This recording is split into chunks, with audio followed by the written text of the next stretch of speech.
দিনাজপুর সদর উপজেলার করিমুল্লাপুর গ্রামের শাহপাড়া, সরকারপাড়া, গোরস্থান মোড়, শিকদারহাটের হাজীপাড়া এলাকায় 2 সপ্তাহ আগে জানা যায় অজ্ঞাত প্রাণীটির উপস্থিতি। প্রাণীটি কি তা নিয়ে রয়েছে ভিন্ন ভিন্ন মত। গ্রামবাসীরা বলছে হঠাৎ আক্রমণ করে পালিয়ে যায় জন্তুটি।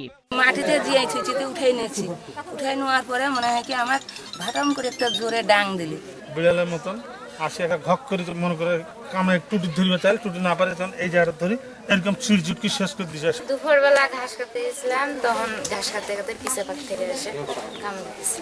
আতঙ্কে ক্ষেত খামারে কাজ প্রায় বন্ধ, ভয়ে শিশুদের পাঠানো হচ্ছে না স্কুলে।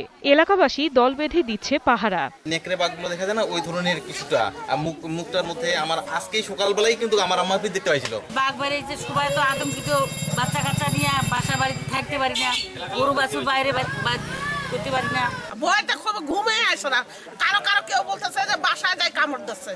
হিংস্র প্রাণীর উপস্থিতি এবং আক্রমণের সত্যতা নিশ্চিত করে বন বিভাগ বলছে জন্তুটিকে ধরতে বিভিন্ন স্থানে ফাঁদ পাতা হয়েছে। গ্রামবাসীদের সাথে কথা বলে তাদের যে বর্ণনা আমরা জানতে পেরেছি, সেখান থেকে আমাদের মনে হয়েছে যে এটা বাগদাস হবে। তো আমরা চেষ্টা করছি এইটাকে ধরার জন্য। আতঙ্ক থেকে রেহাই পেতে দ্রুত ব্যবস্থা নেওয়ার দাবি জানিয়েছে গ্রামগুলোর বাসিন্দারা। Test report, 21 television.